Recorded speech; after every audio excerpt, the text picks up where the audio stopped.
Let's mic news at 7। NEET paper leak मामले को लेकर कांग्रेस ने प्रधानमंत्री आवास के पास प्रदर्शन किया।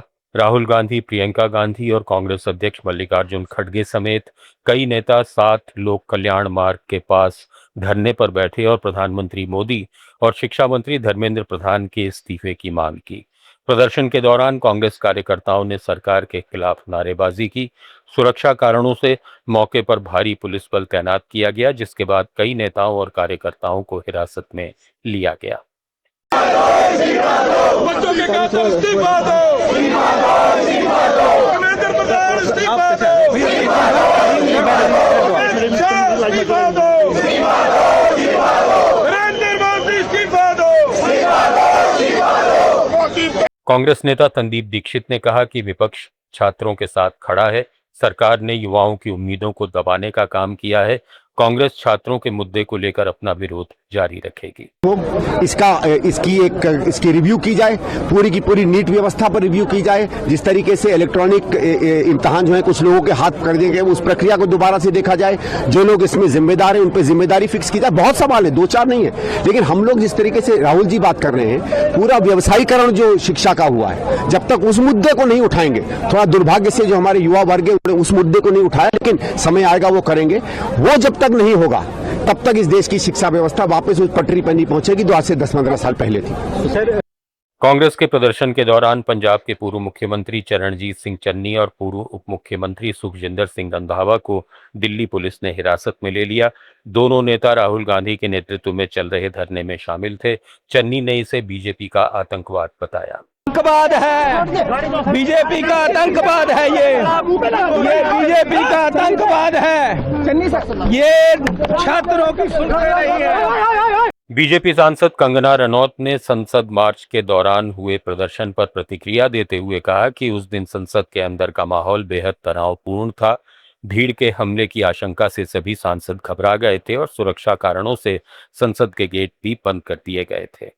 उन्होंने कहा कि दिल्ली पुलिस ने सांसदों की सुरक्षा के लिए खुद पर पथराव झेला और सराहनीय काम किया।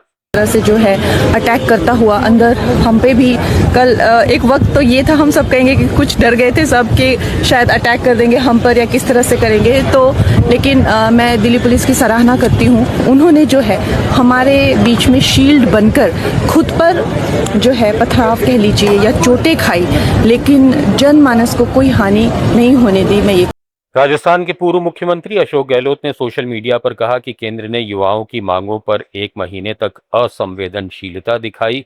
जब वे संसद मार्च करने निकले तो पुलिस ने लाठीचार्ज और आंसू गैस का इस्तेमाल किया। नेता प्रतिपक्ष राहुल गांधी, कांग्रेस अध्यक्ष मल्लिकार्जुन खड़गे समेत विपक्षी नेताओं ने संसद में चर्चा की मांग की, लेकिन सरकार तैयार नहीं, जिसके चलते आज लोकसभा और राज्यसभा में नेता प्रतिपक्ष प्रधानमंत्री आवास के बाहर धरना दे रहे हैं। गहलोत ने इसे मोदी सरकार की हठधर्मिता और संवेदनहीनता बताया। संसद के मानसून सत्र के बीच एनडीए संसदीय दल की मंगल मिलन बैठक में प्रधानमंत्री नरेंद्र मोदी ने कहा कि नीट पेपर लीक मामले में सरकार ने सख्त कदम उठाए हैं और भविष्य में ऐसी घटनाएं रोकने के लिए मजबूत व्यवस्था बनाई गई है।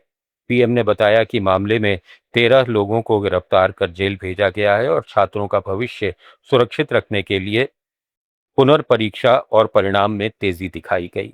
बैठक में प्रधानमंत्री ने यह भी भरोसा दिलाया कि किसी भी मुक्त व्यापार समझौते में किसानों के हितों से कोई समझौता नहीं होगा।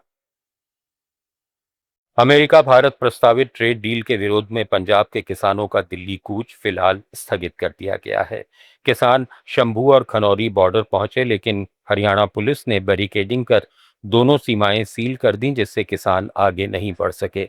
भारी पुलिस बल और जेसीबी की तैनाती के बीच किसान कुछ समय तक बॉर्डर पर डटे रहे, लेकिन दोपहर बाद वापस लौटने लगे। इस दौरान अंबाला में धारा 163 लागू रही और शंभू बॉर्डर बंद होने से जालंधर दिल्ली नेशनल हाईवे पर यातायात बाधित हुआ। वहीं भाजपा ने कहा कि अभी ट्रेड डील हुई ही नहीं है, ऐसे में विरोध का कोई औचित्य नहीं है। मध्य प्रदेश विधानसभा में भारी हंगामे के बीच समान नागरिक संहिता यानी यूसीसी विधेयक को मंजूरी मिल गई है। इसके साथ ही मध्य प्रदेश यूसीसी लागू करने वाला चौथा राज्य बन जाएगा। विधेयक पर चर्चा के दौरान विपक्ष ने जमकर नारेबाजी की और विरोध जताया। मुख्यमंत्री मोहन यादव ने कहा कि समान नागरिक संहिता का उद्देश्य सभी नागरिकों के लिए एक समान कानून लागू करना है। सीएम ने दावा किया कि नए कानून के तहत एक से अधिक विवाह पर रोक होगी और लिव इन रिलेशनशिप का पंजीकरण जरूरी किया जाएगा। वहीं विपक्ष ने सरकार पर राजनीतिक मुद्दे उठाने का आरोप लगाया। हंगामे के बावजूद विधानसभा में विधेयक बहुमत से पारित हो गया। न्यूज़ एट 7 में फिलहाल इतना ही। बने रहिए लेट्स माइक के साथ।